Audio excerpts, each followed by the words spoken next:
I loved reading. Let me correct that. I love reading. I grew up thriving on Harry Potter, Famous Five, and Nancy Drew with a head full of dreams wanting to become a detective, with the likes of wanting to work in the FBI and Scotland Yard. But what happened after that? What happened after that, and you will not recognize me here, the second from the left, I felt disconnected. I felt I lost my purpose because I got into the rat race of getting into medical school. The pressure of being the perfect, overachieving daughter, wanting to fit in the good girl shoes, I was disconnected from my being. Homeopathy was a calling which came to me. It was a blessing. I took the road less traveled, and it was a journey home. It was my ikigai, where I found myself. Hearing people's stories, hearing them, witnessing their stories, witnessing their personal journeys is such a blessing and a profound experience. Today, I call myself a detective of the mind. I wanted to become a detective, right? A detective of the mind. Because what I see in a person is just a tip of the iceberg. And when I get the entire picture, when they tell me their life stories, it's beautiful. When people come with their stories of healing, of strength, of courage, of who they are, of what makes them unique, that will help me to understand the layers upon layers people collect over a period of time in their lives. The human mind is so diverse. The human mind is so rich. And I want to ask you today, what is your story? All my life, I lived as a timid girl. I could not stand and speak here. I had the most severe anxiety issues. I would not even lift my eyes and walk on the road. Today I'm standing here speaking is because of a lot of self-work. If you see my picture over here, and that's on my first birthday, and for the next 7 birthdays I've always cried in all my pictures.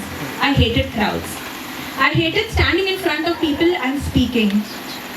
I would get nervous. I would get diarrhea before every viva. I would cough so much, and I always carried that with me. And then I understood, my problem is not my problem. I am not my problem. I am not the anxiety. This anxiety is a creature which is outside of me. This anxiety, if I name it, and I would like to name it Anna Anxiety. No offense to any Annas over here. I would like to name it Anna Anxiety, and I asked anxiety, Anna, what do you want from me? What are you telling me to do? What is my body saying? And that's when I came to understand something about the word embodiment, which also happens to be my word of the year. When I started paying attention right at the start of the year to what my body wants, how safe I feel, what is my body saying that I need to do, and that's when I could externalize my anxiety, externalize my pain, externalize what I felt, and go onto the path of healing. It's all about writing my own story. I'm no longer the timid person. I'm no longer butterfingers, flat-footed because I can't do something. I am reauthoring my story by becoming me. Unabashedly me, unabashedly Denise. And that so happens when I went on a Himalayan trip last May in 2022. That's me living in my alignment. Breaking free because I was told I would not be able to climb a ladder because I'm flat-footed. Yeah, I climbed 13,850 feet of Sar Pass. And all of what helped me through it is the fact that during my 6 hours of trek, I only told my story, a story of strength. I was told I cannot walk down, but hey, I could climb down, I could do the descent. Because I disconnected from humans at that point of time, totally away from networks, totally away, centered myself in my being. Interconnectedness. Human beings thrive on connection. Human beings thrive when we are part of a community. When we disconnect from what is distracting us, it brings us back centered to our being, and that is something which helped me. This is my club of life, and they are all here today. Thank you so much. My club of life, my home territory, my safe space. That's my parents, my partner, my sister, and my friends who make me me. Today they tell stories of courage about me when I forget who I am. When I fall down, they are the ones who pick me up. And when I think about myself and how I want to tell my stories, I go back to my club of life.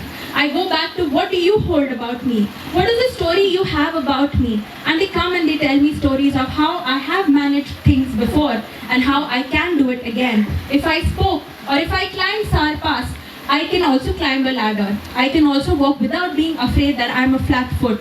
I got back to my reading. Narrative therapy, like I said, brought me back to my reading, brought me back to myself, brought me home, connected me to my ikigai. And today I use children's picture books with adults needing therapy for mental health. What do I learn from Ruby and Norman? That when Ruby teaches me that worry gets better when I talk about it. When Norman tells me that even in my weaknesses, I can find my strength if I can be me. All I need to do is be me, connect with myself and grow from there. Problems sometimes refuse to go. And they do, they stay. The overthinking, the anxiety is still there. But then I go back. I go back to my club of life who has stories of strength about me. I go back to listening to what my body wants about me. I go back to whom I call my rabbit friends. And this is from a book, The Rabbit Listened. It's such a beautiful book. When you have people who listen to you, who listen to your stories of strength, and when you forget, they give them back to you, that is where your healing journey begins. And I believe it's so important for us to have those rabbit friends in our lives. This is a little take home from a book called Arlo, The Lion Who Couldn't Sleep. And he tells us so importantly about rest, movement and connecting to self and thinking about places where you want to be. So I'll say it. Have a good stretch from your nose to your toes. Do a little wriggle, let your eyes gently close. Relax your whole body, close your eyes and sink into the ground and sleep well tonight. Thank you so much.